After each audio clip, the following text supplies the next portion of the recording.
You played for both Brian Billick and for John Harbaugh. What I wanted to ask you is what the differences were playing for two coaches that were at the helm of elite level franchises. Man, it's crazy that you asked that. And, I had Mike too down in Tampa before he came to Pittsburgh. So I had Tomlin too as well. But that's my dog, But when we came in, when I got to Baltimore, I had just left NFL Europe. And I had one of those Bear Bryant coaches over there, Pete Hartnett, and he was in that whole Bear, pass every single day, 10 weeks straight, 10 games. Every day we got full pass on, never put the shorts on. We had to rebel just to get them to put shorts on at the end of the season. It's crazy. Then I got to Baltimore. And then Brian Billick, you can tell instantly that he was a former player. He really took care of our bodies and really understood like how beat up we are after game days. And, of course, everybody get victory Monday. If you win, you get Monday off, but if you don't, then you got to come in, lift, run, watch film, do whatever you got to do. And then you get that Tuesday off. And I spent my whole Tuesdays in the communities doing things in the community. And then the rest of the week, you would see this strategic, all right, let's dial back, get ready because we got to play this big game coming up this week. And Billy just did a great job of taking care of us. And it was the same thing in training camp, so you'll have we'll have 2 days in training camp. And then he would give the older guys that second practice off and it'd just be a special teams practice, the whole thing, he'd do stuff like that. But then when Harbaugh came in, for some reason, he felt like he needed to toughen us up. It's like we like the toughest team in the league besides the Steelers. It ain't nobody tougher than the Ravens and Steelers in the whole league. So he had this mindset for some reason that he needed to toughen us up. And he came in, he just went hard. He was going to he want to make sure that it wasn't, we weren't going to take care of your bodies early on. So I had a little bit of a warped experience with him because I got him in his very first year. And Ike knows this as well as I do. And any player do, once you retire, you don't get it when you're playing. But when you retire, when you look at it, it's always harder to come in. It's always easier. It's always smarter. Let me say smarter. It's always smarter to come in like a hard ass and then lighten up versus to come in really, really nice and then try to be a hard ass later because we're going to look at you like you're crazy. You know what I'm saying? Well, you got me. You know what I'm saying? So he came in and tried to, he changed up as time went on, but I got the hard ass Harbaugh, so he came in and I felt like I was going right back to my rookie year. And by the time he came in, I think I was 30, 31 already, going on year 8, year 9.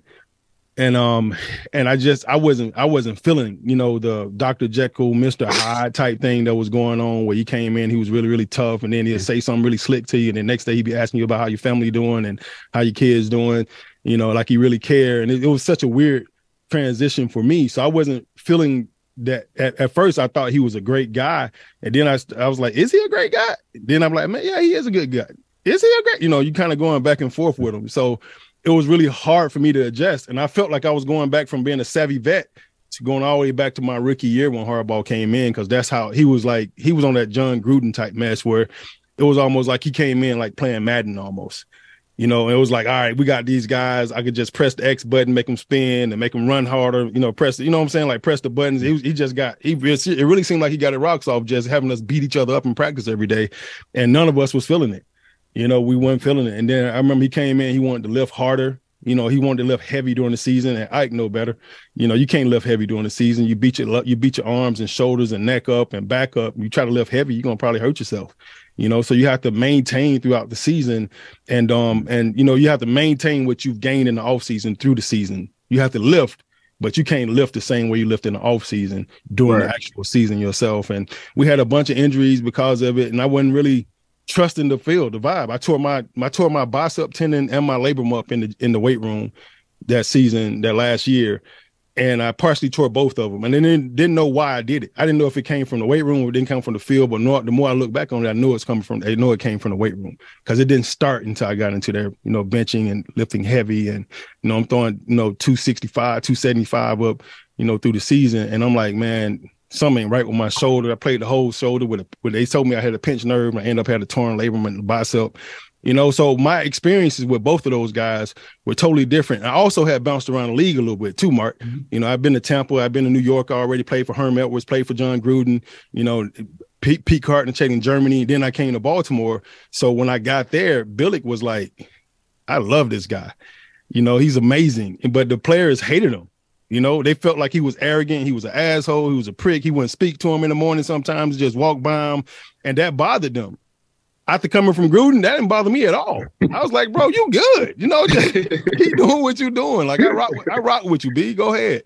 Handle your business, man. But I mean, it was night and day for me. You know, at the same time, you know, we got probably the dopest defense in the entire league. You know, we number one, number two every year. It's going to be us in Pittsburgh every single year. Number one, number two in the league for 5 years while I was in Baltimore. And so if anything, you know, you should have just set aside a practice for offense and be like, y'all need to get y'all together. We're going to practice offense hard every week and make us, you know, get up to par, you know. But I came through those Kyle Bowler years. And it was tough, man. You know, they had Roethlisberger the entire time, and Kyle and Roethlisberger just didn't add up. Then we finally got Steve McNair that second to last year for me. And that first year we was unstoppable. Could nobody touch us. And then Steve got hurt that second year. And then all of a sudden we kind of right back on the back pedal phase. And we got Flacco that next year and had a chance to make a run. And then we lost to Ike them in the AFC Championship, my last game. Yeah, I think we played y'all 3 times that year. I think, yes, right? Absolutely. Yeah. It was ridiculous. Absolutely ridiculous. Yeah, that was a tough year, boy. That's hard on the body, boy. I tell you that much. They played the Baltimore Ravens 3 times. And you remember, Mike, somebody got knocked out and had to get carried out on the stretcher every game. All 3 games. Every game, we used to call it catching the body. So somebody on either team was catching the body. So we used to call it their prime escort. So when the trainers pick you up from their prime escort and you go to McDonald's, but you ask for a pepperoni pizza, we already knew something on right up top. You know what I'm saying? Absolutely. You know what I'm saying? So that's how it was. Yeah. That's how it was when we played each other, man. You go through that McDonald's drive-through. It was and tough, you asked for 2 tacos and a pepperoni pizza. Yeah, you didn't have a long. You had a hard night. You had the wrong restaurant, brother. Yeah, hey, Mark, restaurant. I'm telling you, like it was so bad that it was almost guaranteed somebody gonna get carried off the field the very first play of the game, the opening kickoff. That's how bad it was. Oh yeah. So well, if you got that prom escort, so I'm sure. I know the hit that RC had at the end of the game where it was just like you weren't sure if either guy was going to get up, but I did not realize my memory has failed me in the sense that in the other 2 games, there were also people getting carted off the field. There were also players getting carted off. Because it was the first play of the game on kickoff, return, kickoff, the first play of the game, every single time. So the very first play of the game, somebody had to come get them. Come get them. You had to do this right here to the sideline. Come get them. Yeah, it was. I'm telling you, man, them prom escorts. That's what we called it on our side. Them prom escorts. When you was getting escorted off the field by the trainer, and your helmet was sideways, and you know after the game, we going to Ruth Chris or whatever, and you ordering a Big Mac. We said, dog, you need to go home and go to sleep, bro, because you at the wrong restaurant. Bro, hey, I never liked rock and roll music until we played the Steelers. Because they used to play that song, let the bodies hit the flow, let the bodies hit the flow. And you just go crazy. Go crazy the whole thing. Amazing.